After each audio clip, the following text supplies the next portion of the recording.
L'arme efficace pour neutraliser un sorcier, c'est la parole. Il faut parler contre lui.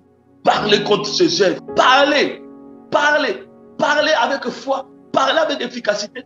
Plus vous allez parler avec foi et efficacité, plus vous allez arriver à neutraliser ces sorciers-là. Les sorciers ne supportent pas les gens qui parlent contre eux. Donc, on neutralise un sorcier qui est par la parole. Par la parole. Ce n'est pas par des plaies ou par des rancines. N'ayez pas de rancune dans le cœur. N'ayez pas de rancune. N'ayez pas de colère. Si tu as des rancunes, de colère, c'est une porte où le diable va encore te détruire très très vite. Même si quelqu'un t'a fait du mal, tu connais son nom, tu connais son adresse. Même si tu peux le rencontrer sur le chemin, sachez-le que la guerre n'est pas physique. Ce sont des guerres spirituelles. Et dans ces guerres spirituelles, tu peux les gagner que par la parole. Ce n'est pas en prenant un couteau, allant frapper à sa porte, que tu pourrais gagner ce combat. Non. Ce n'est pas en ayant la haine dans ton cœur, la méchanceté contre lui. Non. Au contraire, si tu veux agir avec la méchanceté, lui, il est plus méchant que toi. Il va te détruire. Lui, il est méchant. Il est né méchant. Il n'a pas la méchanceté, mais il est méchant parce qu'il a le diable. Le diable est méchant. Alors, si toi aussi tu veux agir par méchanceté, tu ne gagneras pas ce combat spirituel. Donc, tu dois, pour gagner ce combat, il faut mettre ta colère à côté, mettre la haine à côté, mettre jalousie à côté, mettre rancune à côté. Libère ton cœur de colère, de méchanceté, de toutes les choses que quand le diable te voit, il ne voit pas ça en toi. Parce que si ils sont méchants, ils voient aussi la méchanceté en toi. Tu ne pourras pas gagner. Donc, pour gagner ce combat, faire tomber cette sorcière, soyez sûr que dans ton cœur, il n'y a pas de rancune, il n'y a pas de colère, il n'y a pas de méchanceté. Si ces choses se trouvaient en toi, oui, je sais que certaines choses, quand nous entendons que c'est elle qui nous a fait ceci, ça suscite un sentiment de colère en nous. C'est insupportable d'attendre que c'était l'ami là qui était en toi, que tu avais fait du bien, que cette personne-là, ça blesse nos cœurs. Mais parfois, même quand nous nous sentons blessés, libérons-nous de ces blessures, libérons-nous de colère, évitons les rancunes, évitons de tomber dans la haine. Parce que le but de ces sorciers-là, c'est de te pousser à la haine, c'est de te pousser à la colère, c'est de te pousser à devenir rancunier. Parce qu'il sait que si tu entres dans ce but-là, tu ne t'en sortiras plus. On peut prier pour toi, on peut t'imposer les mains, on peut faire ceci. Mais tant que ces choses-là sont dans ton cœur, c'est difficile pour que la main de Dieu puisse te toucher fortement. La délivrance commence aussi par pardonner ceux qui t'ont fait du mal. Pardonner la personne là qui t'a fait du mal à ta famille.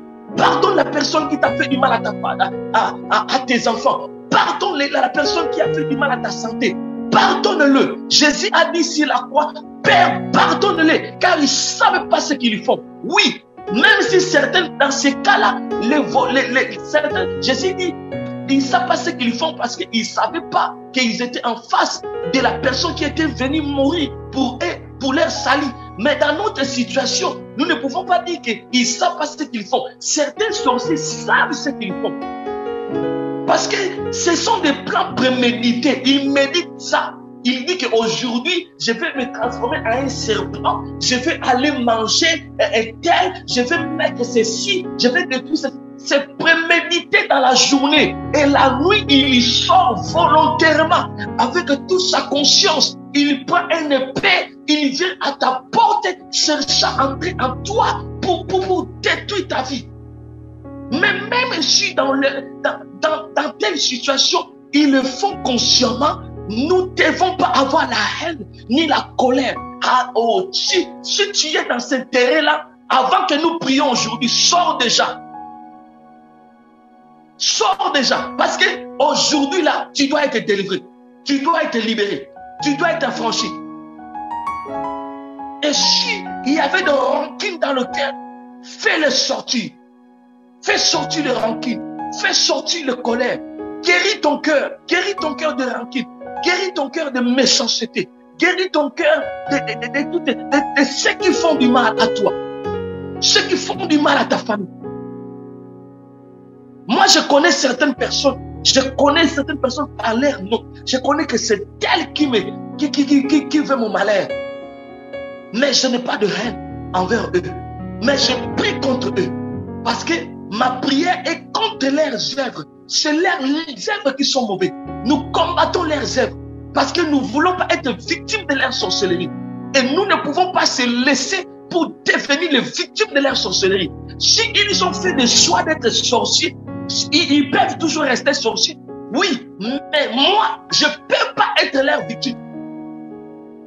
S'il cherche des victimes, qu'il se fasse sur lui-même sa propre victime. S'il veut m'imposer une maladie, il n'est pas droit de mettre une maladie sur ma tête. De quel droit? De quel droit il va venir mettre une maladie sur ma tête? De quel droit? Il n'a aucun droit.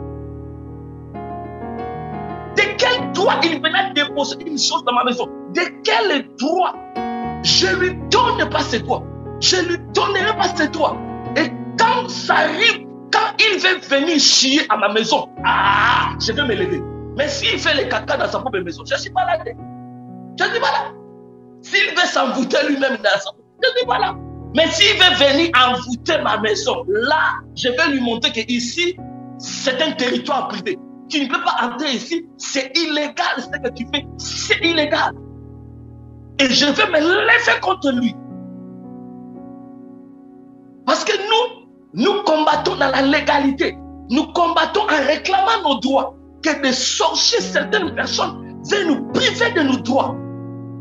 Veulent prendre nos droits en otage. Utiliser nos droits en otage. Et nous nous élevons en disant non, je ne suis pas ta victime. Je ne serai pas ta victime. Si tu as mangé Kinandi, moi tu ne me mangeras pas. Si tu as détruit la vie de tel, moi tu ne me détruiras pas. Je ne te laisserai pas le temps de me détruire. Je me lève contre toi. Je détruis ta puissance. Et quand je prie comme ça fonctionne. Ça fonctionne parce que je suis dans la légalité. Je réclame ce qui est mon droit. Je réclame quelque chose qui est légal. Et toi aussi, tu dois le faire le même. Mais avant de faire de telles prières, assure-toi qu'il n'y a pas de haine, ni de jalousie, ni de colère dans ton cœur. Rassure-toi qu'il n'y a pas de méchanceté. Parce que ce qui va rendre ces paroles qui viennent de sortir maintenant plus puissantes, c'est quand il n'y a pas de haine, ni de colère, ni de rancune. Ça rend mes paroles plus puissantes contre mes ennemis. Mes paroles deviennent des bombes de feu. Yeah. Parce que Dieu va mettre le feu dans mes paroles. Parce que si tu mets les rancunes, tu ne veux pas pardonner, Dieu ne sera pas avec toi. Dieu ne sera pas avec toi. Donc, si quelqu'un t'a fait du mal, commencez d'abord ta délivrance. Ta délivrance commence d'abord en pardonnant cette personne. En pardonnant cette personne, c'est là où ta délivrance commence. En pardonnant cette personne, c'est le premier pas de ta délivrance. Deuxièmement, prier contre lui par la parole. Tu ne peux pas t'en sortir de cette parole si tu ne parles pas. Le combat spirituel, ce sont des guerres de paroles. Ce sont des combats de paroles. Parce que ce sont des combats de paroles. Ce sont des combats de paroles. Tu dois être fort en ouvrant ta bouche, en parlant contre lui et en réclamant tes droits. C'est ainsi que tu verras Dieu agir à ton avantage. Et Dieu qui n'abandonne pas ses enfants va toujours regarder. Mais celui-là, il combat Pascaline. Pourquoi? Mais Pascaline lui a rien fait. Parce qu'il n'a pas de colère envers lui. Parce qu'il n'a pas, même pas de rancune envers lui. Mais pourquoi lui, il est méchant envers lui comme ça? Mais pourquoi lui va faire comme ça? Dieu lui-même va voir que mais non, ce n'est pas juste ce que lui-là est en train de faire. Et c'est ainsi que Dieu va agir à ta faveur. Mais si le Seigneur te regarde, mais lui, il est méchant, toi aussi tu es méchant. Lui, il est en colère, toi aussi tu es en colère. Lui, il ne veut pas pardonner, toi aussi tu ne peux pas pardonner. Vous, toi et lui, vous êtes les mêmes. Et Dieu ne viendra pas interférer dans une telle situation. Donc, commencez à pardonner les gens qui nous font du mal, les gens qui nous ont persécutés, qui continuent à nous persécuter. Oh, prions pour, pardonne-le, pardonne-le, pardonne-le pour le mal qu'ils nous ont fait. Pardonne-le pour le mal qu'ils ont fait dans nos familles. Pardonne-le pour des dégâts qu'ils ont causés dans notre vie. Pardonne-le, pardonne-le, pardonne-le.